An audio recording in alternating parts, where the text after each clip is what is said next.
लोगों को जब पता चलता है कि आप कौन हो, आपने आपको अर्जुन अवार्ड मिला है, जो कि हमारे देश में सेकंड हाईएस्ट सिविलियन ऑनर कहा जाता है when it comes to sport. 2015 में भाई को मिला है। 2014 में in Glasgow, if I am not wrong, आपको सिल्वर मेडल मिला है भारत के लिए फॉर बॉक्सिंग। सो ये सब चीज जब हम लोग सुनते हैं तब अपने आप रिस्पेक्ट बढ़ जाता है। बट एक जो होता है ना पीआर या फेस वैल्यू, कि शक्ल से कभी कभी ये इंसान शायद अपने सामने से निकल जाए लेकिन हम लोग पहचानते नहीं है कभी कभी। ये आप बहुत फील करते हो, आपके अंदर वो दर्द होता है जब आप रास्ते में शायद निकलते हो, कभी कभी लोग पहचान नहीं पाते। शुभजीत भाई, इसको दर्द नहीं कह सकते, इसको सच्चाई कह सकते। आईपीएल में तो हर स्टेट की टीम उतर रही है, राइट? तो वो एक नेशनल ही हुई, राइट? उसमें तो हम सबको जानते हैं जो आईपीएल में खेल रहे हैं। क्या हम उनको जानते हैं जो कंट्री के लिए इंटरनेशनल लेवल पे मेडल भी लेके आते हैं?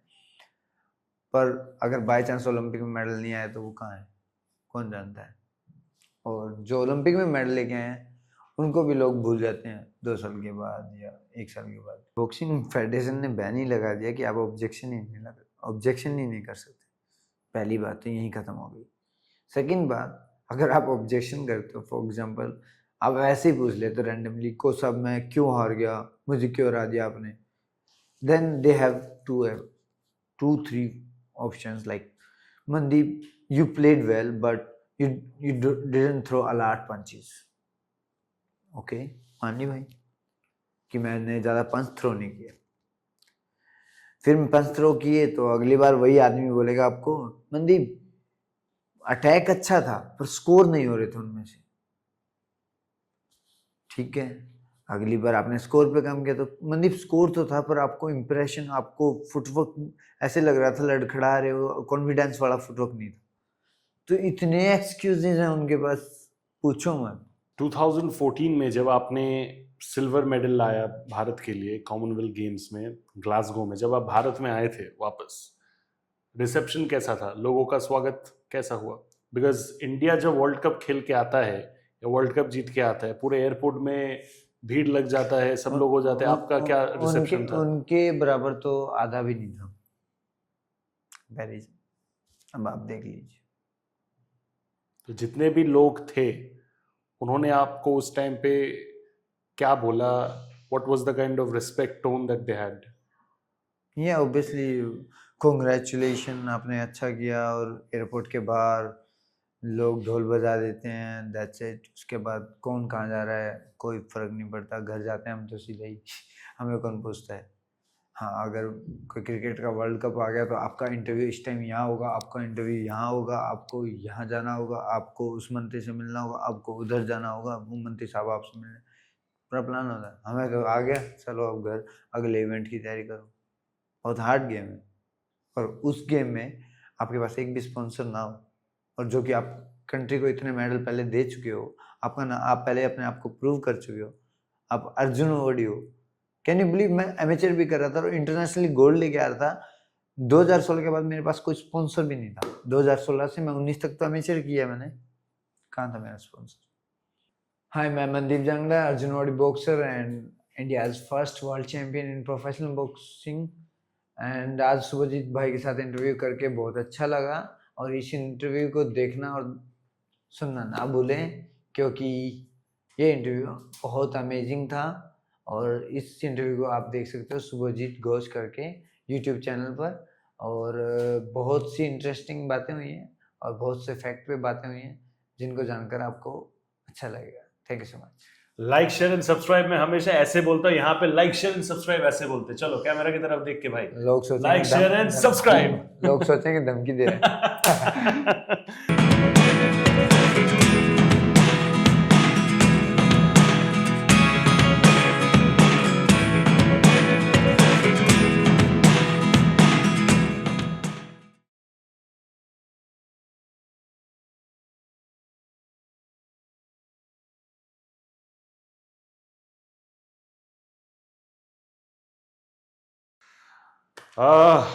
मेरे दोस्तों, हिंदुस्तान एक ऐसा देश है जहाँ पे हमारे स्पोर्टिंग हीरोज जो है उनको बहुत ही अच्छे तरीके से फेलिसिटेट किया जाता है, इज्जत किया जाता है, रिस्पेक्ट किया जाता है, because of what they bring to the table. ऐसा कहा जाता है कि all play and no work makes Jack a dull boy, but then at the end of the day, all work and no play as well doesn't make Jack smart either.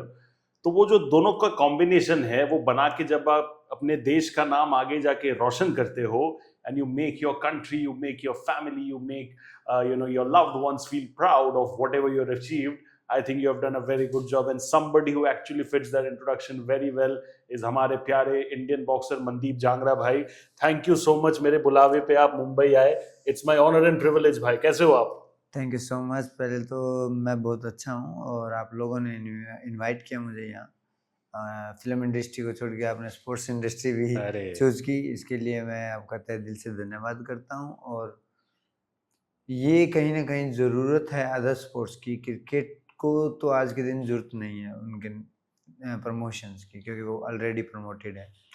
तो others game जो होते हैं जैसे कि wrestling हो गया, grass root level के sports हैं, बॉक्सिंग हो गई, इन स्पोर्ट्स को ऊपर उठाना पड़ेगा. बिल्कुल. क्योंकि जब इन लोगों को जानेंगे लोग, इनके बारे में, स्ट्रगल के बारे में सीखेंगे तो कुछ अच्छा ही सीखेंगे. और जो कि आजकल जो चल रहा है दौर, इंस्टाग्राम और YouTube and you can C like क्या सीख रहे हैं बच्चे आज के. तो अगर उनकी जगह किसी स्पोर्ट्समैन को आगे रखा जाए या कोई इंस्पिरेशन स्टोरी उनके सामने आए बच्चों को, तो वो थोड़ा अपने आप को मोटिवेट कर पाएंगे और इंस्पायर कर पाएंगे. शायद उसमें कुछ बेहतर होगा. नहीं, बिल्कुल सही चीज कहा आपने. And I think right from the very first point you are bang on point. क्योंकि आपने ये कहा, मैं आपको सच बात बताता हूँ, बॉक्सिंग वगैरह मेरे को जितना मीडिया की तरफ से देखने को मिलता है मुझे पता है. One of my friends, I have to acknowledge her name is Shramna. उन्होंने मुझे आपका एक रील भेजा था. उन्होंने वो रील भेज के मुझे कहा कि शुभजीत, ये बंदा जो है ये दिल का सच्चा है, दिल से बात करता है, you should have him on your show and I feel that you will have a very good quality conversation with him on the show. Then मैंने आपका वो रील देखा and I realized कि वो रील में आप जो भी बात कर रहे थे अबाउट बॉक्सिंग, योर हसल, आपका जो मेहनत था देश के लिए नाम रोशन करने का, वो अच्छा पार्ट तो था, बट उसके पीछे एक थोड़ा सा दर्द भी था कि उस तरीके का प्यार, उस तरीके का इज्जत, लोगों को जब पता चलता है कि आप कौन हो, आपने आपको अर्जुन अवार्ड मिला है जो कि हमारे देश में सेकंड हाईएस्ट सिविलियन ऑनर कहा जाता है when it comes to sport. 2015 में भाई को मिला है. 2014 में in Glasgow, if I am not wrong, आपको सिल्वर मेडल मिला है भारत के लिए फॉर बॉक्सिंग. सो ये सब चीज जब हम लोग सुनते हैं तब अपने आप रिस्पेक्ट बढ़ जाता है. बट एक जो होता है ना पीआर या फेस वैल्यू, कि शक्ल से कभी कभी ये इंसान शायद अपने सामने से निकल जाए लेकिन हम लोग पहचानते नहीं है कभी कभी. ये आप बहुत फील करते हो, आपके अंदर वो दर्द होता है जब आप रास्ते में शायद निकलते हो, कभी कभी लोग पहचान नहीं पाते. शुभजीत भाई, इसको दर्द नहीं कह सकते, इसको सच्चाई कह सकते हैं. और ये सच्चाई है, ये फैक्ट है. आज आपसे मैं पूछ लूं 400 मीटर का इंडिया का फास्टेस्ट मैन कौन है? मैं नहीं बता पाऊंगा. नहीं बता पाऊंगा. मैं ही नहीं जानता हूँ. शायद मैं एक दो को जानता हूँ, मैं स्पोर्ट्स में तो शायद बता सकता हूँ. बाकी आप इस रूम में किसी से पूछ लो, कोई जानता है? चलो मैं सेकंड क्वेश्चन करता हूँ. नीरज चोपड़ा कौन जानता है? सबको ही जानते हैं. कोई भाला नहीं, फेंकते. कोई नहीं जान, कोई ऐसा नहीं होगा जो उसे नहीं जानते. क्यों? बिकॉज उसने कर दिया. चलो अब उसके बाद जो इंडिया में टॉप चल रहा है, नीरज के बाद सेकंड नंबर जो सबसे अच्छी थ्रो कर रहा है, वो उसका नाम जानते हो? आप जानते हो? एनीवन? सो ये ट्रुथ है. अगर वो गोल्ड है तो हमारे पास सिल्वर भी तो तैयार है. अगर उसके बराबर में कोई फेंक रहा हो, या अपना इंडिया का जो ब्रोंज तीसरे नंबर पे भी होगा, तो वो कहीं ना कहीं मेडल का आने वाला दावेदार है. बिल्कुल.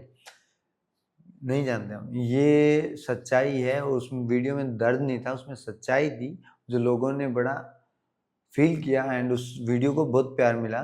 और इस वीडियो के तहत मुझे एक चीज़ और सीखने को मिली.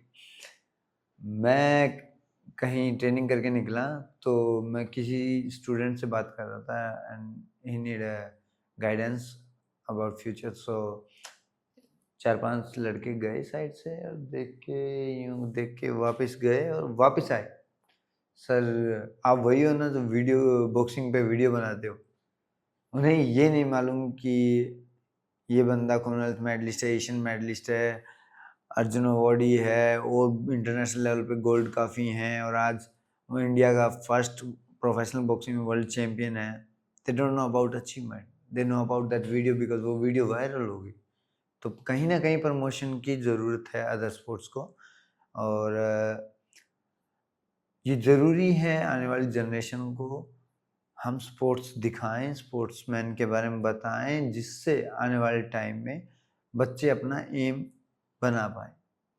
अदरवाइज ये दिन दूर नहीं कि आज जो सोशल मीडिया पे चल रहा है गाली गलौच और बहुत बुरा, अगर मैं वीडियो को देखता हूँ तो मैं भी सोचता हूँ मेरे बच्चों का फ्यूचर क्या होगा। कुछ सीखने को नहीं मिलता, बहुत रेयर होती हैं, और यही डर है।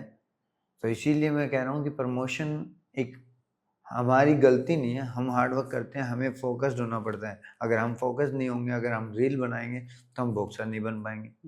अगर बॉक्सर हैं तो अच्छे बॉक्सर हैं, अच्छे मेडल लेने हैं तो हमें इन सब चीज़ों से आउट रहना पड़ता है। और ये काम होता है फेडरेशंस का, प्रमोशंस करना।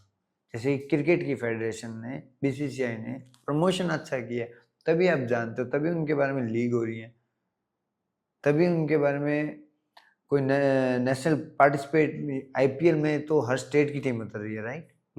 तो वो एक नेशनल ही हुई, राइट। उसमें तो हम सबको जानते हैं जो आईपीएल में खेल रहे हैं, क्या हम उनको जानते हैं जो कंट्री के लिए इंटरनेशनल लेवल पे मेडल भी लेके आते हैं। पर अगर बाय चांस ओलंपिक में मेडल नहीं आया तो वो कहाँ है, कौन जानता है। और जो ओलंपिक में मेडल लेके आए हैं उनको भी लोग भूल जाते हैं 2 साल के बाद या 1 साल के बाद। क्यों? जो दिखता है वो बिकता है, ये ट्रुथ है सोसाइटी का। सो आजकल स्पोर्ट्स में भी ज़रूरी हो गया है पीआर टीम का, और मेरी ये गुजारिश रहेगी फेडरेशन से कि वो प्रमोशन करें हर स्पोर्ट्स का। डिस्ट्रिक्ट लेवल पे टूर्नामेंट हो रहा है उसका भी प्रमोशन करो, स्टेट लेवल पे भी हो रहा है तो उसका प्रमोशन करो, जिससे लोग समझ पाएँ कि ये खिलाड़ी अच्छा, इनका तो ये खेल रहा है, अच्छा उसका लड़का खेल रहा है, मेरा भी लड़का खेलेगा। आज हरियाणा में कंपटीशन क्यों है? क्योंकि हर गली में कोई ना कोई स्पोर्ट्स करता है। तो कभी कोई मेडल लेके आता है तो कहता है अच्छा उसका बच्चा लेके आया, मैं भी कराऊंगा, मेरा बच्चा भी लेके आएगा। जब ये कंपटीशन हुआ तब हरियाणा में बॉक्सिंग और रेसलिंग ऊपर आई है। और ये प्रमोशन ही हुआ ना एक हिसाब से कि हाँ किसी ने लड्डू बांट दिया, भाई हमारे बेटे का स्टेट में मेडल आया, लो। तो वो लड्डू प्रमोशन था, लड्डू बांटना वो प्रमोशन था। तो वो ही एक तरीका है कि प्रमोट गवर्नमेंट के थ्रू ग्रास रूट लेवल पे किया जाए, जिससे अच्छा हो। जैसे खेलो इंडिया है, थोड़ा प्रमोट हुआ, अच्छा फर्क पड़ा है, अभी बहुत काम करना बाकी है। दिल्ली अभी दूर है बेसिकली। जी जी। आप मुझे बताओ कि क्योंकि मेरा जो बैकग्राउंड है ऑफ पॉडकास्ट वगैरह का वो फिल्म इंडस्ट्री रिलेटेड है। आपने खुद भी कहा कि आपको फिल्म इंडस्ट्री के अलावा आपने स्पोर्ट्स भी चूज किया। ये मेरा ऑनर है, दिस इज, मैं कोई चूज करने वाला होता नहीं हूँ, it's all created by God. भगवान चाहते थे कि मैं मेरे प्लेटफॉर्म के जरिए थोड़ा बहुत इस चीज को लेके बात हो, तो अगर मेरे से अगर 2% भी बेटर हो सकता है देन क्यों नहीं। तो मैं कोई नहीं होता चूज करने वाला। लेकिन मुझे एक चीज बताओ कि हमारे फिल्म इंडस्ट्री का या एंटरटेनमेंट इंडस्ट्री का इसमें क्या आपके हिसाब से रोल रह सकता है? क्योंकि हम लोग जो है बायोपिक्स फॉर एग्जांपल बनाते कभी कभी स्पोर्टिंग हीरोज के ऊपर, लेकिन हम हमेशा वो जो मीडिया में पॉपुलर हुए सक्सेसफुल लोग हैं उनके ऊपर बनाते हैं। जैसे मेरी कॉम के ऊपर हम लोग ने बायोपिक बनाया, उसमें भी हम लोग ने प्रियंका चोपड़ा को चूज किया। उसमें भी एक विवाद हुआ था कि कोई नॉर्थ ईस्टर्न देखने वाले लड़की को हम लोग ने क्यों नहीं लिया, क्योंकि वो एक स्टार पावर ऐड करती है Priyanka Chopra. We don't talk about the less popular success stories on films, right, या फिर ऑन ओटीटी। आपके हिसाब से हमारे फिल्म इंडस्ट्री के लोग इस चीज को बेटर करने के लिए क्या कर सकते हैं? फिल्म इंडस्ट्री एक्चुअली बिल्कुल डिफरेंट फील्ड है, राइट। स्पोर्ट्स अलग है, और पर लेकिन स्पोर्ट्स में ऐसी ऐसी स्टोरीज हैं। आज आप देख रहे हो जो भी बायोपिक आ रही है वो अलग ही जा रही है, अलग ही लेवल पे अच्छी सक्सेस हो रही है, राइट। शायद मैं मेरी स्टोरी का एक पॉइंट भी बताऊंगा ना, आप लोग समझ पाओगे कि क्या स्ट्रगल है, ठीक है। मैं लकी समझता हूँ आज मैं यहाँ बैठा हूँ और मेरे पास अचीवमेंट्स है इतनी, जो मेरे पास अचीवमेंट्स हैं, और उनके बावजूद मैं यहाँ बैठा हूँ और इंटरव्यू दे रहा हूँ। कुछ और भी अच्छे खिलाड़ी थे जो इंजर्ड हो गए, कोई लक, मैं हूँ तो मैं यहाँ बैठा हूँ इसलिए मैं लकी हूँ, क्योंकि मेहनत सब कर रहे हैं, स्ट्रगल सब ने किया है। इन स्पोर्ट्स में स्ट्रगल के सिवा और कुछ होता नहीं है। उसके बाद कोई थोड़ा बेचारा पीछे रह जाता है, कोई आगे रह जाता है। तो स्टोरियाँ बहुत हैं, पर अगर आप उठा लो किसी भी खिलाड़ी की स्टोरी, तो आपको सुनते सुनते समझ नहीं आएगा कि रहूं या कंटिन्यू रखूं स्टोरी। सीरियसली बहुत स्ट्रगल्स हैं इन स्पोर्ट्स में, और मैंने खुद देखे हैं, मैंने खुद अनुभव किया है, मैं भी स्ट्रगल से झेल पाया हूँ। तो वो जब मैंने वो स्ट्रगल फेस किया ना, तो मुझे एक ही चीज़ समझ आई कि स्ट्रगल के बाद जो सक्सेस मिलते हैं वो एंजॉय कर सकते हो। एक सीधी सक्सेस मिल जाए वो उसका एंजॉयमेंट भी नहीं लेंगे। जो चीज़ जितनी मुश्किल से मिलेगी वो इतनी ही आपको आनंद देगी। ये जो अपने चीज़ लाख रुपए का बात कहा। जो जितनी चीज़ आपको तरसाएगी ना, जब मिल जाएगी उसकी उतनी ही वैल्यू होगी। फॉर एग्जाम्पल, छोटा सा एग्जाम्पल देता हूँ। आज आप एक शूज़ खरीदते हो, नॉर्मल 5,000 का खरीद लिया, आपने यूज़ किया, आपको है कि अगले दिन मैं बोस का शूज़ लेके आऊँगा 50,000 का, और आते ही आपने लिया, आप उस शूज़ को भूल जाओगे, आप उस शूज़ की बहुत केयर करोगे, राइट? तो क्यों करोगे? क्योंकि आपने उसके लिए मेहनत हार्ड की, पैसा इकट्ठा किया, फिर वो लेके आए, तो आपको मालूम है वो कैसे खरीदा गया मुझसे। तो वैसे ही स्ट्रगल है, स्ट्रगल जितना करोगे उतनी जल्दी ही अपनी अचीवमेंट को एंजॉय करोगे, अदरवाइज आपको उस अचीवमेंट में कुछ मज़ा नहीं आएगा। मुझे एक चीज बताइए, एक और चीज फ्रॉम अ पेरेंट्स साइकोलॉजी में बोल रहा हूँ ये चीज, कि पेरेंट्स चाहते हैं कि हमारे बच्चे जो है वो जब आगे बड़े हो, वो सक्सेसफुल हो, राइट? वो पढ़ाई एकेडमिक से सक्सेस हो सकता है, वो स्पोर्ट्स से सक्सेस हो सकता है। नाउ व्हेन आई से स्पोर्ट्स, स्पोर्ट्स में ऑटोमेटिकली क्रिकेट एक सेफ ऑप्शन बन जाता है। क्यों मैं आपको कहता हूँ, वेल मार्केटेड स्पोर्ट है। अगर आप इंडिया खेल गए तो आपको कभी पैसों की दिक्कत नहीं होने वाली है। इंडिया नहीं भी खेले, रणजी भी खेल गए, तो इंडिया एक गेम खेल गए, आईपीएल भी खेल गए, तो भी भाई तुम्हारा जिंदगी पैसों की तरफ से सॉर्टेड है। तो इसी चीज के वजह से जब कभी बच्चे स्पोर्ट्स की तरफ जाते हैं, बहुत सारे पेरेंट्स, मैंने खुद सुना है, वो लोग पर्टिकुलरली क्रिकेट की तरफ पुश करते, क्योंकि उनके पास सक्सेस स्टोरीज क्रिकेट के बहुत, बॉक्सिंग में या कोई रेसलिंग में बोलो या दूसरे स्पोर्ट्स में बोलो, हिंदुस्तान में वो लेवल के सक्सेस स्टोरीज है, लेकिन उस तरीके से पॉपुलराइज्ड नहीं है। आपको क्या लगता है इस चीज में पेरेंट्स का क्या योगदान होना चाहिए? पेरेंट्स हमेशा बच्चे का अच्छा सोचते हैं। ऑब्वियसली जब मैंने बॉक्सिंग की थी मुझे भी बोल दिया था, और आज मैं कुछ मेरी फैमिली से मिला हूँ यहाँ एक फंक्शन के दौरान, तो सभी तो बॉक्सिंग क्यों किया यार, मेरे बच्चे को तो नहीं कराऊंगा, चोट लग जाएगी, वो पूछे थे अच्छा पंच भी लगता है यहाँ, ये पंच से कटा हुआ है, अच्छा तो फिर तुम दर्द नहीं होता तुम्हें? तो उन लोगों का माइंड है कि यार ऐसा कंपटीशन क्यों कराना बच्चे के लिए जिसमें शक्ल खराब हो जाए और चोट लगे, और वो उसके लिए अच्छा सोचे। पर सबका अपना अपना पैशन होता है, और वो सोचते हैं कि मेरा बच्चा कम स्ट्रगल करे और अच्छा तरक्की ज्यादा करे। हाँ, तो वो शॉर्टकट या थोड़ा सिंपल वे ज़्यादा बेटर समझते हैं कि जैसे पढ़ाई होगी ठीक है, एजुकेशन करेगा, कुछ शरीर का नुकसान होना नहीं है, कुछ जॉब लग जाएगा या कोई प्राइवेट कंपनी में काम कर लेगा, इससे बढ़िया मार खाने से तो अच्छा है ही, राइट? इस स्पोर्ट्स के लिए आई डोंट थिंक सो कि कोई पेरेंट्स बोलेंगे कि करो, बहुत रेयर होंगे। तो मैं उन पेरेंट्स को यही कहूँगा कि अगर आपके बच्चे पैशनेट हैं जिस भी फील्ड में, स्पोर्ट का, क्योंकि स्पोर्ट आप करोगे तो उससे कॉन्फिडेंस आएगा, और हर खेल में कॉन्फिडेंस जरूर चाहिए। जब तक आप कॉन्फिडेंट नहीं हो, कहीं झिझक है, तो आप नहीं कर सकते। अभी मैं आपके सफर पे आता हूँ धीरे धीरे। आपका पर्सनली बॉक्सिंग का सफर जो है वो कब से चालू हुआ? आपको कब लगा कि ये जो पैशन है इसको मैं एज अ करियर बनाना चाहता हूँ, मैं आगे जाके भारत का नाम रोशन करना चाहता हूँ इस स्पेस पे? एंड देखो, होगा कि नहीं होगा वो तो किसी को पता नहीं होता, लेकिन इंसान कोशिश करता है। मैं इस चीज को लेके कोशिश करूंगा। वो पहली बार आपको कब लगा? क्योंकि I really want to know, जैसे अगर मैं कल को कोई बच्चा है उनके पास 50 क्रिकेट के स्पोर्टिंग हीरोज है, उनको रोहित शर्मा बनना है, किसी को विराट कोहली जैसा बनना है, किसी को MS धोनी जैसा बनना है, लेकिन आपके टाइम पे जब आपने चालू किया, आपके स्पोर्टिंग हीरोज आइडल्स कौन थे जिनको देख के आपको लगा कि भाई मेरे को इंडिया के लिए बॉक्सिंग करना है? देखिए, मैं तो एक मिडिल क्लास फैमिली से था। मेरा टारगेट ये था कि ऐसा करूं यार, कोई गवर्नमेंट जॉब मिल जाए।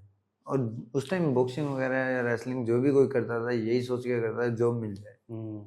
मैंने अपने सीनियर्स को देखा है, जॉब मिली छोड़ दिया कैरियर से, कितने इंटरनेशनल प्लेयर हो, कितने अच्छा प्लेयर हो, जॉब मिली छोड़ दिया, जॉब की छोड़ दिया। तो मुझे लगा कि मैं भी जॉब मिलेगी छोड़ दूंगा। तो फिर मैंने देखा कि कुछ सीनियर्स हैं जो इंडिया के लिए अब भी खेल रहे हैं, यार इनकी तरह मैं भी खेलूं एंड मुझे भी अचीव करना है। तो जैसे ही जॉब लगी, मैंने आज तक जॉब नहीं की। 12 साल की जॉब जर्नी हो चुकी है, पर मैं कभी अटेंड नहीं की, क्योंकि मैं कंटिन्यू परफॉर्म कर रहा हूँ और स्पोर्ट्समैन हूँ। तो उस चक्कर में मुझे करनी नहीं पड़ी। और परफॉर्मेंस आपको धीरे धीरे कॉन्फिडेंट देती है कि हाँ तू कर सकता। जब मुझे जॉब मिल गई तो मुझे ये था कि अब जॉब की तो टेंशन है नहीं, अब तो फ्रीली गेम करें। लालच बढ़ता गया, फिर मेडल आए इंटरनेशनल, देश के लिए झंडे पे नेशनल एंथम इंटरनेशनली मुझे बजवानी है, वो भी हुआ। फिर यूँ लगा कि यार सब कुछ हो गया, बस एक ओलंपिक रह गया। ओलंपिक के टाइम इंजरी हो गई थी मुझे, मैं ओलंपिक क्वालिफिकेशन में गया था बट कर नहीं पाया। हाथ बहुत ज़्यादा इंजर्ड था, और इस हाथ की एक स्टोरी है। ये 2011 में मुंबई में हेयरलाइन फ्रैक्चर हो गया था इसमें। जब उस टाइम WSB की फाइट चलती थी, आपने देखी हो तो, मुंबई में ही हुई थी, वर्ल्ड सीरीज ऑफ बॉक्सिंग। उदित सेठ ने करवाई थी, ट्रांसटेडिया करके उनकी कंपनी है खुद की, वो ओनर थे। और उसमें मेरे हेयरलाइन फ्रैक्चर हो गया, और मुझे ये था कि भाई इंजरी होगी तो कोच मुझे चांस नहीं देंगे। तो मैंने स्वेलिंग उतार के आइसिंग करके यूज़ करने लगा। वो हेयरलाइन फ्रैक्चर में बदल गया। और जब 2013 में मुझे टाइम मिला कि हाँ एक मेडल आ गया इंटरनेशनल मेजर टूर्नामेंट में, तो अब चलता हूँ मैं डॉक्टर। तो कोकिलाबेन गया, डॉक्टर को दिखाया, देन डॉक्टर साहब की इसकी तो सर्जरी करनी पड़ेगी, और सर्जरी के बाद बॉक्सिंग सक्सेसफुल नहीं है, क्योंकि आपकी हड्डी सड़ चुकी है। कि वो फ्रैक्चर में बदला तो बोन अलग होगी तो ब्लड सर्कुलेशन बंद हो गया, वो सड़ गई। मुझे तो 1 मिनट तो मुझे कुछ समझ नहीं आया, बट एकदम मैं बोला डॉक्टर साहब मैं 2014 तक कॉमनवेल्थ गेम्स तक चला लेता हूँ, उसके बाद छोड़ देंगे बॉक्सिंग, कोई दिक्कत नहीं। डॉक्टर बोला हाँ अगर दर्द बर्दाश्त कर सकते हो तो। हाँ कर लूँगा। मैंने उनको ट्रकाने के लिए बोल दिया, सर आप एक पेन किलर लिख दो बढ़िया। Then he write me a letter and he give it to me कि आप ये ले लीजिए painkiller. Sir thank you so much. मैं जैसे ही ऑफिस से निकला, मैंने वो ट्राश कर दिया एंड मूव ऑन।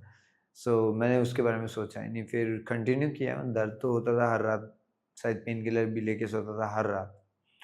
और ट्रायल्स में तो मुझे पेन किलर लेनी ही पड़ती थी, क्योंकि अगर ये हिल गया हाथ ऐसे ही तो पेन हुआ।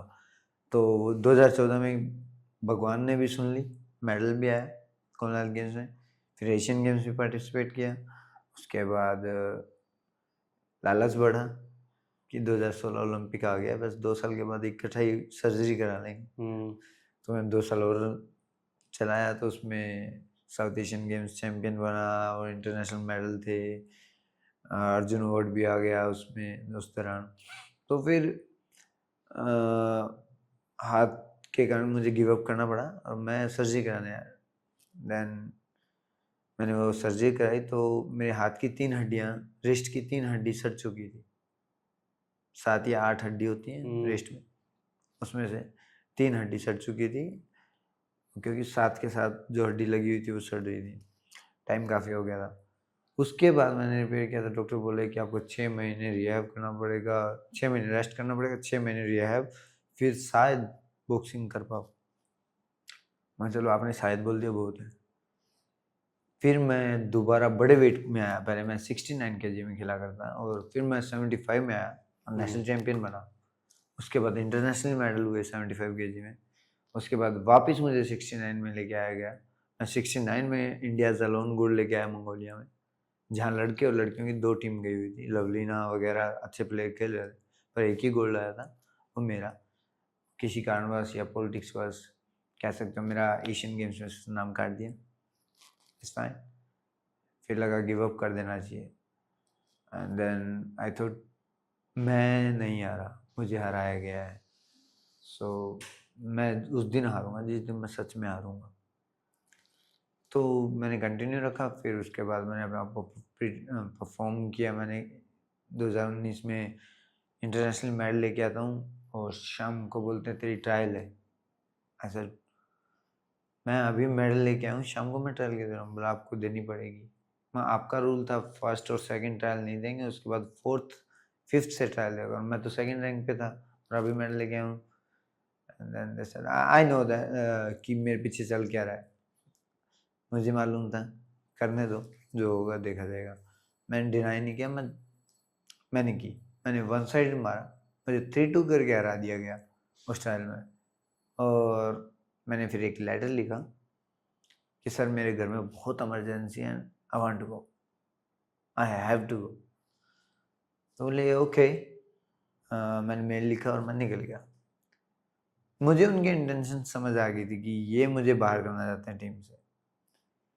तो मैंने अपना एक ट्रस्ट ओपन किया उस टाइम, और छोटे छोटे बच्चे 5 साल का, कोई 6 साल का, उन बच्चों के साथ ट्रेनिंग की। वो इंडियन टीम के सारे प्लेयर उस लीग में खेल रहे थे। मेरा नाम ऑप्शन में था कि नहीं, आई डोंट नो, बट मुझे सुनने में आया कि नाम था बट किसी ने पिक नहीं किया। ऐसा कैसे हो सकता है? इंडिया का बेस्ट अचीवर हूँ इस वेट कैटेगरी में, तो मेरा नाम नहीं आएगा तो किसका आएगा? मुझे कोई उठाएगा तो क्यों नहीं उठाएगा? कैन यू बिलीव, मुझे रिप्लेस किया गया किसी के। आखिर में फ़ोन आता, मनदीप आप खेलना चाहोगे? What do you mean? मैं अपना, मुझे फ़ोन आता है कि मनदीप लीग में तुम्हारा नाम डाला और अब आप कह रहे हो कि खेलना चाहोगे? बोला हमारे पास कोई इन्फॉर्मेशन नहीं आई मनदीप। ऐसा दिया।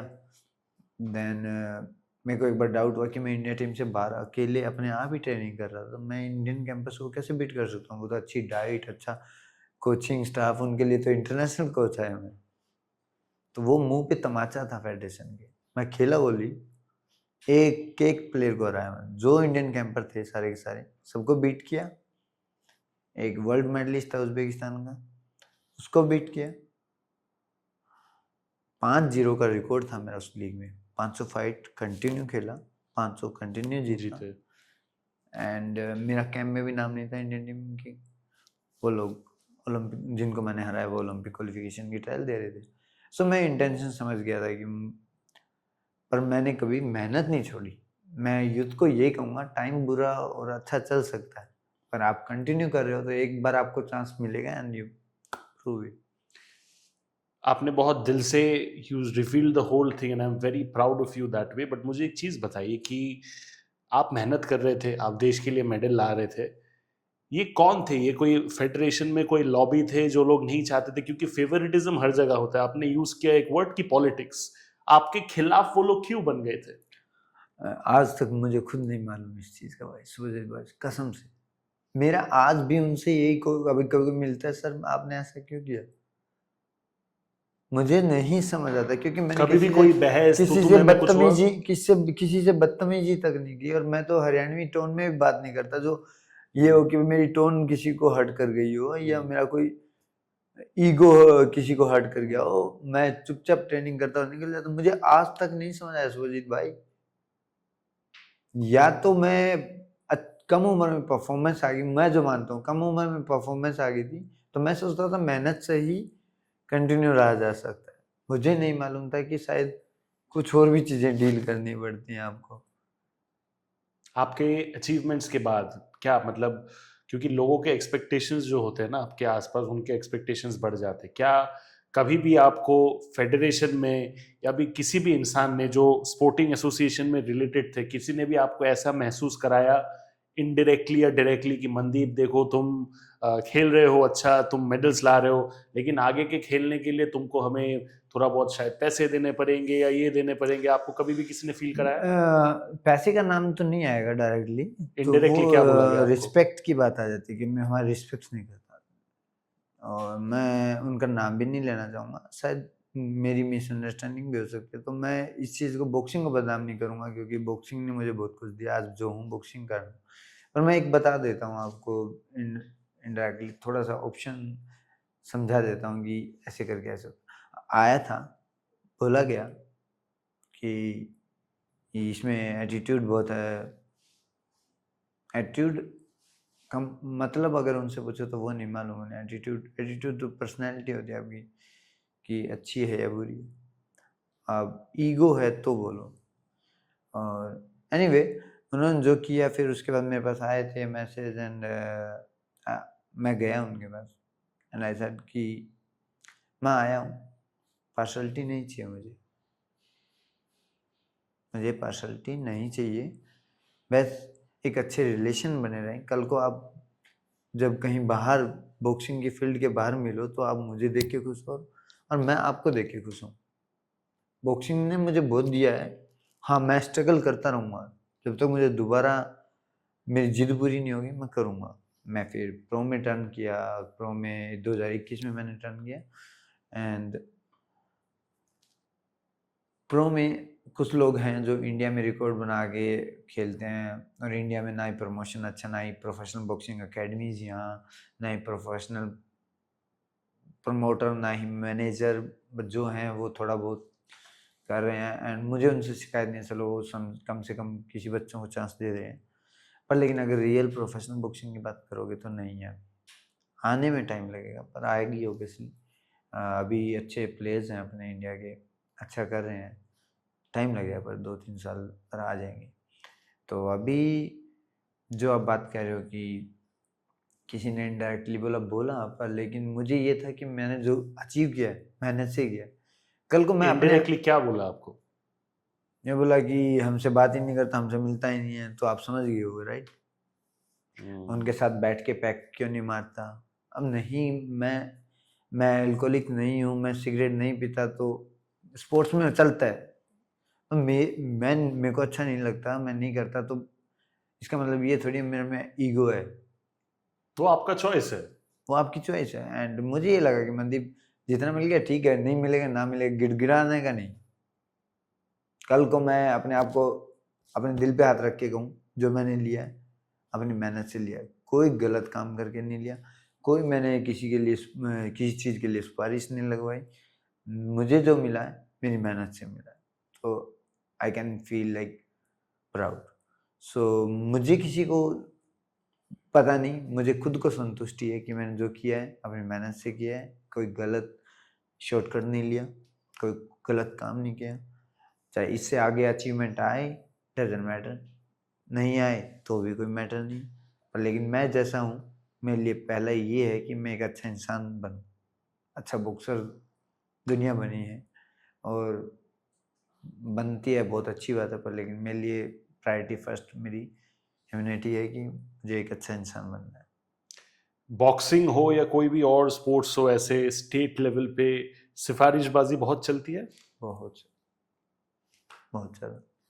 बट उसको जस्टिफाई कैसे किया जाता है? बिकॉज आगे जाके अगर वो प्लेयर कोई खेल गया एंड उसने अच्छा नहीं किया, क्योंकि जो लोग इन्वॉल्व है स्पोर्ट्स में उनको पता है कि आगे जाके उनको जस्टिफाई भी करना है, राइट? तो वो जस्टिफाई कैसे होता है वहां पे? जस्टिफाई बॉक्सिंग फेडरेशन ने बैन ही लगा दिया कि आप ऑब्जेक्शन ही नहीं कर सकते। पहली बात तो यही खत्म हो गई। सेकंड बात, अगर आप ऑब्जेक्शन करते हो, फॉर एग्जांपल आप ऐसे ही पूछ लेते रैंडमली को सब मैं क्यों हार गया, मुझे क्यों हरा दिया आपने, then they have two three options like Mandeep you played well but you didn't throw a lot punches. Okay, मान ली भाई कि मैंने ज़्यादा पंच थ्रो नहीं किया। फिर मैं पंच थ्रो किए तो अगली बार वही आदमी बोलेगा आपको मनदीप अटैक अच्छा था पर स्कोर नहीं हो रहे थे उनमें से। ठीक है, अगली बार आपने स्कोर पे काम किया तो मनदीप स्कोर तो था पर आपको इंप्रेशन, आपको फुटवर्क ऐसे लग रहा था लड़खड़ा रहे हो, कॉन्फिडेंस वाला फुटवर्क नहीं था। तो इतने एक्सक्यूजेज हैं उनके पास, पूछो मत कौन सा। अब मैंने हर एक्सक्यूज कंप्लीट किया है। मैं पहले सिर्फ पूरे राउंड में 10 मुक्के मारता था, स्कोर लिया करता, 10 के 10 में से 8 स्कोर आया करता, बिना थ्रो नहीं किया करता। तो मेरा ये था मेरे को बोला मनदीप अटैक कम लेता है। मैंने अटैक इतना बढ़ाया पूछो मत। फिर कहता है कि अटैक से बैक पैडलिंग खेलता है। मैंने अग्रेसिव गेम स्टाइल कर दिया। फिर बोले कि अग्रेसिव है, थोड़ा टेक्निकल नहीं है। फिर टेक्निकल तो मैं था ना, पहले टेक्निकल ही था। और पहले आपने एग्रेसिव का शिकायत किया, तो जब एग्रेसिव बना था आप टेक्निकलिटीज पे आ रहे हो। वो एक्सक्यूजेज हैं, वो सिंपल है, आपको समझ आ जाती है। और मुझे बड़ी खुशी है कि मेरे ही वेट कैटेगरी के बॉक्सर्स ये खुद बोलने लगे यार मनदीप के साथ बहुत बुरा हो रहा है, बहुत ज्यादा बुरा हो रहा है। बट तब किसी ने ये पब्लिक में आपके लिए आवाज उठाया? नहीं, क्यों उठा, कोई क्यों अपना नुकसान करेगा। और आजकल लोग समझदार हो गए हैं, उनकी भाषा में समझदार हो गए हैं, वो अपना काम देखते हैं, दूसरे के नहीं करते। सो क्या आप उनके जगह पे अगर होते, आपके जो दोस्त उन लोग ने कहा, आप उनके लिए आवाज उठाते? मैं अलग टाइप का प्राणी हूँ मैं बहुत बार आवाज भी उठा चुका हूँ औरों के लिए, बट ठीक है, भगवान ने मुझे अच्छा इंसान बना दिया, इससे बढ़िया और क्या चीज़ है। मेरे को दम दिया है बोलने के लिए, मैं बोलता हूँ। शायद उनकी कोई वीकनेस होगी तब वो नहीं बोल पाते होंगे। क्या आपको लगता है कि ये जो आप दूसरों के लिए स्टैंड लेते हो, जो कि बहुत लोगों में नहीं होता, इसी के वजह से वो फेडरेशन वाले आपके खिलाफ बन गए? शायद हो सकता है, शायद हो सकता है। पर लेकिन ऑब्वियसली जब आप दूसरे के लिए बोलते हो या डिस्कस करते हो तो ग्रुप बन जाते हैं ना। आप किसी के तो खिलाफ बोल ही रहे हो, जिनके खिलाफ बोल रहे हो फिर वो इकट्ठे हो जाते हैं।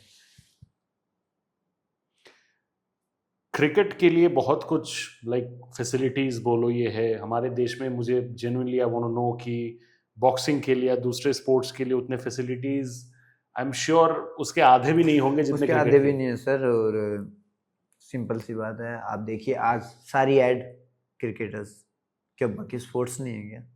बाकी अचीवमेंट लेके, और बाकी जो स्पोर्ट्स हैं वही तो हैं जो कंट्री का फ्लैग ऊपर करवाते हैं। क्रिकेट में कौन सा फ्लैग ऊपर होता है? कौन से ओलंपिक में, कौन से कॉमनवेल्थ गेम्स में जाती है? बताओ, कंट्री के लिए मेडल कौन लेके आता है? अर्जुन अवार्ड की सीधी सी एक धारणा है, अर्जुन अवार्ड उसे मिलेगा जो कंट्री के लिए रिप्रेजेंट करेगा, मेडल लेके आएगा। तो क्रिकेटर्स को अर्जुन अवार्ड क्यों मिलता है फिर?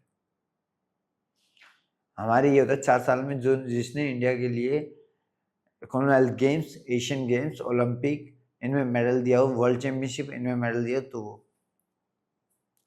क्रिकेट में कौन से गेम है भाई? एशियन कब कॉमनवेल्थ गेम्स में क्रिकेट आती है, कब ओलंपिक में? फिर भी उनको हर बार अर्जुन अवार्ड मिलता है। सब मार्केटिंग एंड प्रमोशन की बात है। मैं उनके विरुद्ध नहीं हूँ। मैं बस ये कह रहा हूँ कि बाकी जो स्पोर्ट्समैन हैं उनको भी प्रमोट करो। उन स्पोर्ट्समैन को प्रमोट करोगे तो उनका स्पोर्ट्स प्रमोट होगा। आज जेवलिंग प्रमोट हुई है बिकॉज ऑफ नीरज चोपड़ा। ऐसे ही शॉट पुट को प्रमोट करो, उसको ऐड दो शॉट पुट को, तो अगले शॉट पुट वाले सोचेंगे कि मैं भैया को बीट करूँगा तो फिर मुझे भी ऐड मिलेंगी। बॉक्सिंग में भी ऐसे हो, अपॉर्चुनिटी सामने रखी हो, टारगेट हो, तो लोग जुट जाएंगे। अब मालूम है, ठीक है भाई, एड एजेंसी सीधे डायरेक्ट कांटेक्ट करती हैं क्रिकेट वालों से क्योंकि उनका नेम फेम है भाई, प्रमोशन है उनका। अब ब्रांड वाले क्रिकेटर को ही लेंगे, बॉक्सर को क्यों लेंगे जिसको कोई जानता ही ना। 2014 में जब आपने सिल्वर मेडल लाया भारत के लिए कॉमनवेल्थ गेम्स में ग्लासगो में, जब आप भारत में आए थे वापस, रिसेप्शन कैसा था? लोगों का स्वागत कैसा हुआ? बिकॉज इंडिया जब वर्ल्ड कप खेल के आता है या वर्ल्ड कप जीत के आता है, पूरे एयरपोर्ट में भीड़ लग जाता है, सब लोग हो जाते हैं। आपका क्या रिसेप्शन था? उनके बराबर तो आधा भी नहीं था पहले। अब आप देख लीजिए, तो जितने भी लोग थे उन्होंने आपको उस टाइम पे क्या बोला? What was the kind of respect tone that they had? ये ऑब्वियसली कॉन्ग्रेचुलेशन, आपने अच्छा किया। और एयरपोर्ट के बाहर लोग ढोल बजा देते हैं, दैट्स इट। उसके बाद कौन कहाँ जा रहा है कोई फर्क नहीं पड़ता, घर जाते हैं हम तो सीधा ही हमें कौन पूछता है। हाँ, अगर कोई क्रिकेट का वर्ल्ड कप आ गया तो आपका इंटरव्यू इस टाइम यहाँ होगा, आपका इंटरव्यू यहाँ होगा, आपको यहाँ जाना होगा, आपको उस मंत्री से मिलना होगा, आपको उधर जाना होगा, वो मंत्री साहब आपसे मिलने, पूरा प्लान होता है। हमें तो आ गया, चलो अब घर, अगले इवेंट की तैयारी करो। तो जब आप देश में वापस आए, आपको किसी भी, इतने सारे हमारे देश में मीडिया हाउसेस है, किसी ने भी आपको इंटरव्यू के लिए नहीं पूछा? नहीं, बुलाया था, डीडी स्पोर्ट्स हो गया था और एक दो रूम गिने चुने। या तो मैं एक चीज समझना चाहता हूँ मनदीप भाई, इतने सारे ऑड्स आपके खिलाफ है, ठीक है, आप एक तरफ से मेहनत किए जा रहे हो, मेहनत किए जा रहे हो, आपका एक ही लक्ष्य है कि देश को नाम रोशन करो। आपके फेडरेशन वाले आपके खिलाफ थे, आप वो नहीं चाहते थे कि आप भारत को रिप्रेजेंट करो। आपको पता है कि अगर आप इस चीज में सक्सेस लेके भी आओगे, क्रिकेट या दूसरे स्पोर्ट्स जैसे same glory, same fame, same respect, same reception शायद नहीं मिलेगा। आपका कांस्टेंट मोटिवेशन सोर्स क्या रहा? क्योंकि आपके इंजरी भी अलग लेवल के थे, आप उस चीज को हटा के आप कांस्टेंट आगे बढ़ते रहे। रियली वांट टू नो कि इसका मोटिवेशन क्या था इसके पीछे? मोटिवेशनल, मैं एक जिद्दी बच्चा था बचपन में, और वो शायद मैं अब भी हूँ। तो बस वो जिद थी कि ये लोग मुझे रोक सकते हैं या मेरी किस्मत मुझे रोक सकती है। तो मैंने वो चीज़ ट्राई की जो इस एज में जाके प्रो में हार्ड रहता है अचीव करना। इतना मैंने इस एज में जाके 3 साल के अंदर मैं अमेरिका में खेल के सारी फाइटें, मैंने इंडिया में आज तक एक भी फाइट नहीं खेली, सारी बाहर खेली। और बाहर कौन जीतने देगा आपको? Think about it. और बाहर वाले आपको फाइट क्यों देंगे अपने कार्ड में? आपके पास रिकॉर्ड क्या है? तो आपको पहली फाइट 1-0 करना है, तो भी आपके पास या तो टैलेंट हो। तो मेरे को किसी ने साइन किया था, मुझे 3 फाइटें दी, मैं तीनों जीत गया। जीतने के बाद उनसे कुछ डिस्ट्रीब्यूट हुआ, फिर मुझे रॉय जोन्स जूनियर, जो खुद 9 टाइम वर्ल्ड चैंपियन है, उन्होंने देखा कि यार इसका स्टाइल सिमिलर है, ये लड़का अच्छा है, तो उन्होंने मुझे साइन किया। साइन करके उन्होंने मुझे फाइटें देनी शुरू की। उसके बाद मेरी फैन फॉलोइंग बिल्डअप हुई, लोगों को स्टाइल पसंद आया, या हाँ ठीक है मेरे कार्ड में देता हूँ। और जब आपकी फाइट ऐसे होती है ना, तो आपको क्यों जीतने देगा कोई? मैं अमेरिका में हूँ, वो अमेरिकन है, मैं इंडियन। आज तक इंडियन प्रोफेशनल में बॉक्सिंग में कोई है नहीं वर्ल्ड चैंपियन, तो कोई नेम नहीं, कोई फेम नहीं, तो क्यों? Think about it. तभी मैं वो एक फाइट हारा था जो मैं हारा हुआ नहीं था, बिकॉज मेरे 5 लोग मेरे बैठे थे, बाकी सारे लोग स्पेनिश थे। एंड वो चिल्ला रहे जब पंच भी नहीं लग रहा, ऊ। सो एक प्रेशर पड़ता है जो नीचे जजेस बैठे थे। So that's why I lost that fight. But हाँ, पर मैं बाहर रह के, बाहर फाइट करके, अपना पैसा इन्वेस्ट करके इस लेवल तक पहुंच गया, तो मैं आई एम ब्लेस्ड। मैं चाहूँगा कि आपके थ्रू ये जाना चाहिए सभी को, आपकी इंडस्ट्री में जाना चाहिए बॉलीवुड में। मेरे पास आज इंडिया का एक भी स्पॉन्सर नहीं है। Could you believe on it? मेरी अचीवमेंट्स कम है, या मेरी अचीवमेंट्स ऐसे, कोई मेरा स्पोर्ट्स ऐसा ही हो कि भाई इसको चलो ये तो तीरंदाजी कर रहा है, ये तो शूटिंग कर रहा है। शूटिंग वालों के पास तो बहुत स्पॉन्सर्स होंगे और तीरंदाजी वालों के पास भी होंगे, पर मेरा गेम ऐसा तो नहीं है जिसके बारे में लोग जानते नहीं। ये तो बहुत टफेस्ट गेम है, बहुत हार्ड गेम है, और उस गेम में आपके पास एक भी स्पॉन्सर ना हो, और जो कि आप कंट्री को इतने मेडल पहले दे चुके हो, आप पहले अपने आप को प्रूव कर चुके हो, आप अर्जुन अवार्डी हो। कैन यू बिलीव, मैं एमेचर भी कर रहा था और इंटरनेशनली गोल्ड लेके आ रहा था। 2016 के बाद मेरे पास कोई स्पॉन्सर भी नहीं था। 2016 से मैं 19 तक तो एमेचर किया मैंने, कहाँ था मेरा स्पॉन्सर? क्यों नहीं था वो स्पॉन्सर? और जब नहीं हो किसी इतने बड़े आपकी बॉक्सिंग में आप एक सेलिब्रिटी हो, जब सेलिब्रिटी के पास स्पॉन्सर नहीं हो, तो कितना बड़ा एक अंदर ही मलाल सा रहता है, यार मैंने किसका क्या बुरा किया, क्या बात है मेरे पास स्पॉन्सर नहीं आ रहा है, कोई अरे गरे बच्चे आ रहे हैं उनको स्पॉन्सर मिल रहा है। तो फिर समझ आ गया था कि मेरा सिर्फ मैं ही हूँ, मुझे ही अपने आप को बनाना होगा, मुझे ही अपने आप को। तो मैं आपकी इंडस्ट्री वाले लोगों से कहना चाहूँगा कि आओ स्पोर्ट्स में इन्वॉल्व हो। और जैसे कि आजकल MMA और UFC इंडिया में क्यों चली, क्योंकि उसके पीछे जो इंडस्ट्री थी, बॉलीवुड इंडस्ट्री, जैसे टाइगर श्रॉफ वगैरह कराने, राइट? मुझे ज़्यादा इन्फॉर्मेशन नहीं, I'm sorry, गलत हूँ तो मैं राज कुंद्रा राइट, इन्होंने कराया, इनके पास पैसा था, ठीक है, नहीं चली, नहीं आ रहे लोग, इस ओके, इन्होंने कैरी ऑन किया क्योंकि उनके पास पैसा था, तो उन्होंने पैसा इन्वेस्ट करते रहे। धीरे धीरे आज वो मार्केट हो गया कि आज लोग टिकट लेके देखें, राइट? तो थोड़ा टाइम, तो मैं उन्हीं आपके इंडस्ट्री के जिनके पास स्पोर्ट्स में पैसा है प्लीज़ आएँ, प्रोफेशनल बॉक्सिंग करवाएं और धीरे धीरे एक मार्केट बिल्डअप करें, and then you can see the change, तब हो पाएगा। और सबसे बड़ी चीज़ तो एक खिलाड़ी को ना सपोर्ट चाहिए। अभी मैं यूएस रह रहा हूँ, तो आपको क्या मालूम, मेरा रेंट 2.5 लाख तो मेरा रेंट है मंथ का, फिर उसके बाद खाना पीना, और उसके बाद फिर मैं व्हीकल्स, गैस, ट्रेनिंग, इन सब का पे करना पड़ता है। हाँ, कुछ भी फ्री नहीं है, यू नो दैट। सो वो सब मैं अपने आप इन्वेस्ट कर रहा हूँ, और शायद मेरी किस्मत अच्छी है। मैं बस इतना ही कहूँगा कि मैं आज यहाँ हूँ और चलो मैंने कुछ हासिल करके लेके आऊँ। मैं 2 साल इंडिया नहीं आया क्योंकि मुझे मालूम है मुझे एक बार जीतना है, कोई टाइटल लेके जाऊँ इंडिया वापस जाऊँ तो। पहले इंटरकॉन्टिनेंटल टाइटल जीता 24 जनवरी में, फिर नवंबर में जाके WBF का वर्ल्ड टाइटल हुआ केमन आइलैंड। आप पहले रेसलर हो, पहले बॉक्सर हो जिन्होंने ये जीता है। जी, प्रोफेशनल बॉक्सिंग में वर्ल्ड टाइटल WBF का।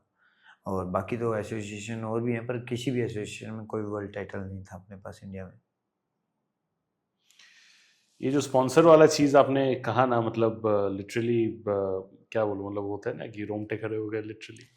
सर ये हकीकत है, रोंगटे मुझे मालूम नहीं क्या क्या फील करोगे आप, पर जो मैंने फील किया ना वो शायद ही कोई, जिस दिन मेरे ऊपर बायोपिक लिखी गई ना, आई एम डैम श्योर वहाँ से थिएटर से बिना रोए कोई निकलेगा नहीं।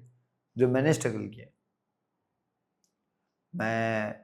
मेरे को कई बार इंटरव्यू में पूछते हैं आप बताओ थोड़ा सा, मैं नहीं बताऊँ। जिस दिन बायोपिक आएगी उस दिन मूवी देखना, क्योंकि आप अपनी स्टोरी बता दोगे तो फिर लोगों को अंदाजा हो जाएगा। और आई एम सॉरी, मैं यहाँ नहीं बताना चाहूँगा उस बात के लिए, पर लेकिन ये मेरा स्ट्रगल है, मैं जानता हूँ, इसलिए मुझे उसकी वैल्यू अगर मैं ऐसे ही बता दूंगा तो उसकी वैल्यू नहीं होगी। जब वो पर्दे पे आएगी और जब लोग टिकट देख के, वो टिकट खरीद कर वो फिल्म देखेंगे, तब उन्हें पता चलेगा कि हाँ वैल्यू है। क्रिकेट और बाकी स्पोर्ट्स के बीच में एक और चीज जिसको लेके हम लोग बहुत बाइफर्केशन करते हैं, एंड वो है मॉनेटरी बाइफर्केशन, सैलरी। एक इंटरनेशनल प्लेयर जब इंडिया के लिए क्रिकेट खेलता है, एक मैच के फीस उसके लाखों में होते हैं, राइट। सीरीज खेलता है, करोड़ों में फीस होते हैं। एक बॉक्सर का सैलरी स्ट्रक्चर मैं आपको एग्जैक्ट नहीं पूछूंगा, लेकिन क्या वो एनफ होता है? बिकॉज उनके बहुत खर्चे होते हैं, उनका एक स्पेसिफिक डाइट होता है, उनका ट्रेनिंग के लिए एक अलग खर्चा इन्वॉल्व होता है, उनके एक्सरसाइज के लिए एक अलग खर्चा इन्वॉल्व होता है, उनका ख्याल रखने के लिए 1-2 लोग चाहिए होते हैं, आई एम प्रीटी श्योर। उनका सब कुछ मिला के जो एक बॉक्सर का सैलरी है, या फिर एक बॉक्सर को जितना कमर्शियल दिया जाता है, क्या वो एनफ होता है? नहीं सर। हाँ, एक बड़े लेवल पे अभी जैसे स्टार्ट हुआ हूँ मैं इस कैरियर में, ठीक है। अभी WBF का वर्ल्ड टाइटल आया, धीरे धीरे 4-5 फाइटें और जीतने के बाद इस ईयर के लास्ट में मैं कुछ बड़ी एसोसिएशन का टाइटल के लिए लड़ूंगा, उसमें थोड़ा सा अच्छा आएगा। फिर उसके बाद वर्ल्ड चैम्पियन बन जाऊंगा तो और एसोसिएशन का तो थोड़ा और अच्छा हो जाएगा। और फिर उसके बाद है पैसा इसमें, जो आप बात करते हैं मेवेदर सबसे वर्ल्ड का रिचेस्ट स्पोर्ट्समैन है, ये वो बहुत आगे की बात है, पर उस तक उतना मेंटेन रखना अपने आपको, और उतना उससे करने के लिए पहले आपको थोड़ा बहुत तो चाहिए कि बैक बोन, की हाँ भाई तुझे अब सिर्फ ट्रेनिंग करनी है, तुझे कुछ और नहीं करना, तुझे पैसे की टेंशन नहीं लेनी, तुझे तेरा रहने का है, तेरा खाने का है, तुझे और कुछ फालतू टेंशन लेने की है नहीं, कर। आपको कभी पैसों के टेंशन लेना पड़ा? Obviously, no doubt. Specially Arjun award जीतने के बाद, देश का नाम रोशन करके सिल्वर मेडल ले आने के बाद, इसके बावजूद भी आपने फिर फेडरेशन से अपील किया कुछ? क्या फेडरेशन ने तो क्या, नेशनल इंडिया में नंबर 1 बनना की छोटी बात नहीं है ना। नेशनल चैंपियन बन के कोई 10,000 का चेक नहीं देता, and how could you believe कि मैं, जब फेडरेशन वैसे ही सिलेक्शन काट रही है और मैं अब बाहर जाके प्रो कर रहा हूँ तो मुझे वो सपोर्ट करेगी? कोई चांस ही नहीं है जनाब। और पैसे की बात, पैसे कहाँ है स्पोर्ट्स में? एक नेशनल चैंपियन बनता है उसको चेक भी नहीं मिलता, कोई 5,000 का चेक ही दे दे, सर्टिफिकेट लो और आपका मेडल लो, फिर आप नेशनल टीम इंडियन टीम में आओ, फिर आप इंटरनेशनली जाओ। अगर कॉमनवेल्थ गेम्स या एशियन गेम्स में मेडल आता है तो आपको इंडियन गवर्नमेंट कुछ देती है, और तो आपको जॉब के भी ऑफर्स, अच्छे ऑफर्स मिलते हैं, तब जाएगी कुछ। अब यूँ बताओ कितना बड़ा रिस्क है यार। अगर आज मैं अपने बच्चों को बॉक्सिंग कराऊंगा तो मैं उनको क्यों कराऊंगा बॉक्सिंग? एक तो आप लकी होने चाहिए, सबसे पहली तो आप टैलेंटेड हो, फिर उसके बाद हार्ड वर्किंग हो, फिर उसके बाद आपके अप्रोचेज हो, जब जाके आप शायद कामयाब हो। क्यों पता नहीं कब इंजरी हो जाए, स्पोर्ट्स खत्म, करियर खत्म। या तो कितना बड़ा रिस्क है। कितने साल लगाऊंगा मैं? 10 साल लगाने के बाद शायद मैं नेशनल चैंपियन बनूंगा, तो इतना लंबा कौन वेट करेगा? क्यों कराऊं, किस लिए कराऊं? कहना आसान है, boxer, national champion, international champion, बहुत बहुत चीज़ें देखनी पड़ती हैं इस चीज़ में। और नेशनल चैंपियन बनने के लिए 10 साल लगाने पड़ते हैं, और घर से लगाने पड़ते हैं। जब तक पैसे आएंगे पता नहीं आएंगे, आई डोंट नो, पर गरीब घर के लोग आज के दिन स्पोर्ट्स भी नहीं कर पाते, हकीकत ही है। जब पैसों का स्ट्रेस आया था, आपने कैसे उस चीज को हैंडल किया? क्योंकि एक तरफ आपको ट्रेनिंग करता रहना है, आपको अपने लक्ष्य पे फोकस रहना है, एट द सेम टाइम आपको अनफॉर्चुनेटली ये स्ट्रेस भी लेना पड़ रहा है कि मेरा घर का गुजारा कैसे हो, मेरा खुद का गुजारा कैसे हो। एक्चुअली इस चीज़ में देखिए, मेरे को जो मैंने बॉक्सिंग में कमाया था तो मुझे ये था, मेरे पेरेंट्स ने कभी मुझसे डिमांड नहीं रखी, और उन्होंने बहुत सपोर्ट किया, पर मैंने भी उनसे कभी कुछ लिया नहीं। पर जो मैंने कमाया था वो सारा इन्वेस्ट कर दिया ऐसे। पर मुझे एक बिलीव था कि कुछ हो जाए मैं करूँगा, वो बिलीव ही मुझे आज जिंदा रख रहा है बॉक्सिंग में। नहीं तो 20 साल हो गए सर मुझे बॉक्सिंग करते हुए। 20 साल के बाद आदमी एज वाइज भी टूट जाता है, और इंजरीज तोड़ देती हैं, और 20 साल कंटिन्यू, ये हार्ड वर्क नहीं है, ये तो बहुत ज़्यादा बुरा हार्ड वर्क होता है बॉक्सिंग में। आप किसी को रोज के 2 स्लैप मार दो सर में यहाँ, ठीक है, और कंटिन्यू 10 दिन मारो, हफ्ता भी मार दो, सर दुखने लग जाएगा उसका। हम तो पंचीज खाते हैं शायद करीब करीब 25-30 दिन में रोज पड़ जाते होंगे सर पे, और उसको फिर 20 साल से मल्टीप्लाई कर लो, एंड देन टेल मी कि कैसा होगा। सो वही आखिरी में फिर वही बात कर रहा हूँ, मुझे लगता है मैं भगवान का 1000 बार शुक्रिया अदा करता हूँ कि भगवान तो ने मुझे इस लेवल तक पहुँचा दिया। मुझे तो, मैं पागल था जो मैंने स्पोर्ट्स में इतना रिस्क ले लिया, कर लिया। मैं नहीं करने की किसी को सजेशन दूंगा, बट अगर कोई वाकई में पैशनेट है तो प्लीज़ यार जाइए, अपना टैलेंट दिखाइए। अगर आप टैलेंटेड हो तो थोड़ा कम टाइम लग सकता है, पर हाँ ये बिजनेस ऐसा है बॉक्सिंग का, इनपुट बहुत ज़्यादा है, आउटपुट बहुत कम है। कभी ये 20 साल के करियर में आपका अभी तक ये सब स्ट्रेस चीज को लेके आप कभी डिप्रेस्ड हुए हो? बहुत ज़्यादा, वही बात बता रहा हूँ ना मैं सारी चीज़ यहाँ नहीं बताना चाहता, पर हाँ बहुत ज़्यादा मैं गिव अप करने की सोच रही थी। कौन से साल की बात है जब आपने गिव अप करने का सोचा था? 2021 कि नहीं यार अब और नहीं, एंड लाइफ से भी गिव अप करने की सोच ली थी। वो मेरे कुछ थोड़े बहुत पर्सनल भी इशू थे, एंड बॉक्सिंग मेन तो बॉक्सिंग ही था, पर साइड बाय साइड हर जगह से इकट्ठी मार रखते। पर मुझे ये इतना मालूम हुआ कि लाइफ है, और मुझे किसी ने ऐसे ही कह दिया कि यार मनदीप गो विद फ्लो, वो बात मेरे दिमाग में इतनी अच्छी घुसी। आज जब भी टेंशन आती है, जो होगा देखा जाएगा ये हुई ना बात। तो सुभजीत भाई, मैंने बस यही उस दिन से सीख लिया, जब भी बुरा टाइम हो गो विद फ्लो यार, नीचे जा रहे हैं चल चलो, नीचे भी एंजॉय करो, ऊपर चढ़ाई पे हो तो चढ़ाई भी एंजॉय करो, नीचे जा रहे हैं नीचे भी एंजॉय करो, क्योंकि टाइम रुकने वाला नहीं है। जब अच्छा है तो भी नहीं रुकेगा, यू नो दैट।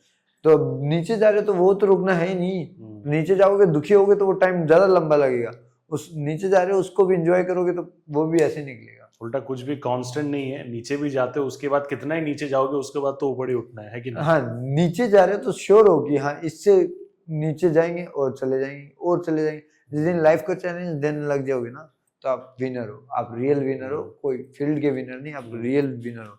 जब अपने आप से कंपटीशन कर लोगे, यार इतना स्ट्रगल देखा हुआ है कि जब मैं कुछ भी नहीं था, मैं नेशनल चैंपियन भी नहीं था, तब मैंने जो स्ट्रगल किया था ना, अब मुझे वो दिमाग में आई जिस दिन कि मतलब गिव अप क्यों कर रहा है साला, तू नेशनल चैंपियन, तू इंटरनेशनल चैंपियन, तू गेम्स मेडलिस्ट है, तू अर्जुन अवार्डी है, तू पता नहीं क्या क्या, लोगों के पास वो भी नहीं और तू फिर भी गिव अप करने, तू एंजॉय कर, जो है टाइम है। और तुम तो वो स्ट्रगल देखा साला, खाने को रोटी नहीं दी और पहने को कपड़े नहीं थे, तो वो टाइम से भी तूने स्ट्रगल किया था, तो अब तो कोई मतलब ही नहीं है गिव अप कर दे। तब मैंने ये सोचा कि हाँ गो विद फ्लो, जैसा आ रहा है जो हो रहा है वो उसी की मर्जी है, एंड कोई अपॉर्चुनिटी आ रही है तो ले लो, नहीं आ रही है तो जाने दो, और जो चैलेंजेस आ रहे हैं उसको एक्सेप्ट करो एंड देन मूव ऑन। क्योंकि अगर हम सोच लें, हम टेंशन ले लें, कुछ नहीं होना जरा, यही है वो टाइम पास करना होगा आपको, और वो टाइम पास आप रोके करो, हंस के करो, डजेंट मैटर।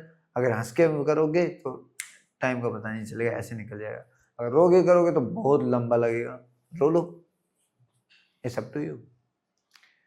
बॉक्सिंग में अगर हम बात करें तो यूजुअली अगर मैं जस्ट रास्ते में चले जाऊं, फॉर एग्जांपल 5 लोग जा रहे वहां से गुजर रहे, मैंने किसी एक को पूछ लिया कि हमारे देश में कोई फेमस क्रिकेटर बताओ, तुरंत बता देंगे धोनी, विराट कोहली, रोहित शर्मा। कोई बॉक्सर बताओ, तुरंत विजेंदर सिंह का नाम ले लेंगे वो लोग। जी जी। मुझे एक चीज बताओ कि विजेंदर सिंह ने क्या आपके हिसाब से वो चीज सही किया? ऑफ कोर्स उनके भी अचीवमेंट्स है, उन्होंने भी मेहनत किया है, बट उसके अलावा ये जो पॉपुलर कल्चर में उनका नाम जो इतना अच्छा तरीके से फैला है, उन्होंने क्या चीज सही किया जो आपको लगता है आप भी अगर करोगे तो आप भी उस लेवल पे जाओगे? नहीं, उन्होंने ऑब्वियसली, वो ओलंपिक मेडलिस्ट हैं यार, जब ओलंपिक मेडल आता है तभी लोग जानते हैं। यही तो मैं बता रहा था आपको, आज नीरज चोपड़ा को भी जानते हैं हम।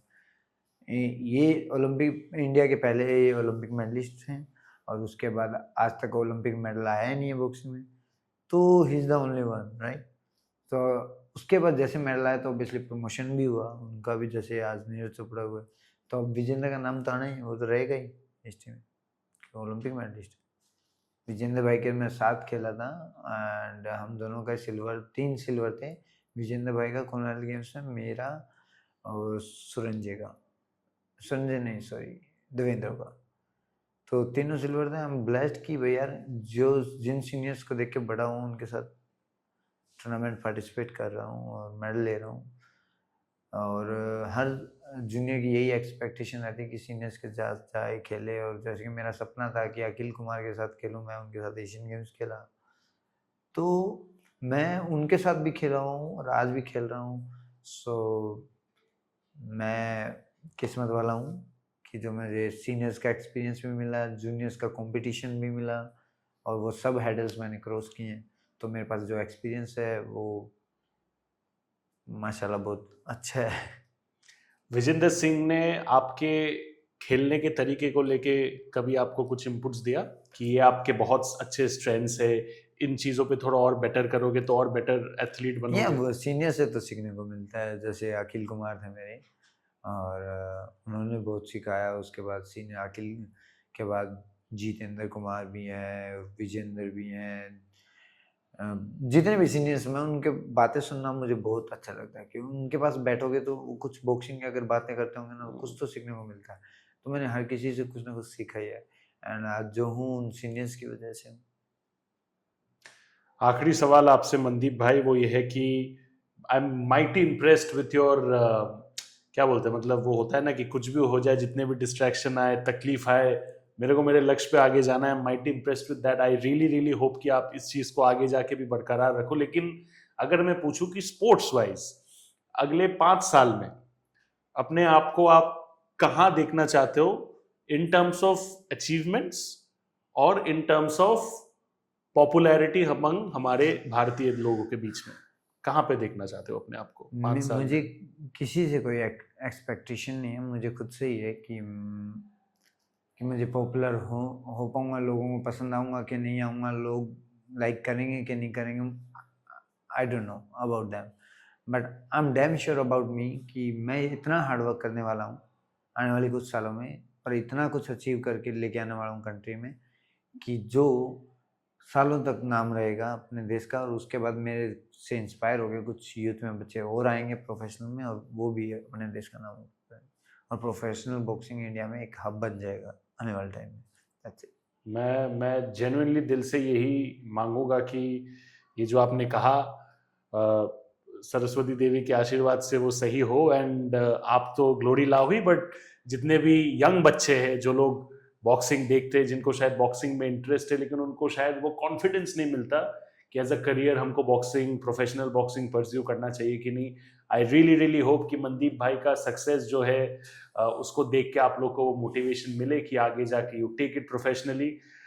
भाई thank you so much, I am very grateful कि आप आए, दिल से बात हुआ आज, and I really got to explore the life of a sportsman, because मतलब जो स्ट्रगल्स होते हैं, ऑफ कोर्स यू सेड कि आपके जो बेसिक स्ट्रगल्स है वो आप you want to leave it for the screen बात के टाइम के लिए, लेकिन फिर भी जब दुनिया आपके खिलाफ होता है लेकिन फिर भी उस चीज को आगे बढ़ते हुए रहना, it's not an easy thing at all, तो आपने बहुत अच्छे से वो चीज किया है, so all the best to you for everything. मेरे पास एक प्यारा सा गिफ्ट हैम्पर है आपके लिए, ये प्लीज मेरे को पास कर दो, थैंक यू। तो मेरे चैनल पे जितने भी लोग आते हैं मैं उनको एक गिफ्ट हैम्पर देता हूँ मेरे तरफ से, तो ये आपके लिए है, आपके फैमिली मेंबर है, किसी को जरूर अच्छा लगेगा, and I wish you all the best भाई, ऐसे ही प्यार बांटते रहो, लोगों में प्यार मिलता रहे आप लोग को, एंड जाते जाते हमारे ऑडियंस के लिए कुछ मैसेज। मैं बस सभी ऑडियंस को यही कहूँगा, आप लोग जो आज कर रहे हैं, और बस सजेस्ट करो अपने बच्चों को, क्योंकि आप फोर्स नहीं कर सकते, सजेस्ट करो कि अच्छी चीज़ देखें, अच्छी चीज़ सीखें और अच्छी चीज़ करें, दैट्स इट, क्योंकि ये उनके फ्यूचर की बात है। नहीं तो आज के दिन बहुत सारी उपवाद आ रहे हैं सोशल मीडिया पे और हर कहीं, उनसे बच्चों को दूर रखें। Thank you so much Guys, that's a wrap on the Sunny G Show. This is your host Shubhajit with the one and only Mandeep Jangra bhai. ढेर सारा प्यार उनको दो, and give him all the good luck and wishes for everything that he does going forward. Thank you so much. God bless. Take care. Stay safe. And thank you.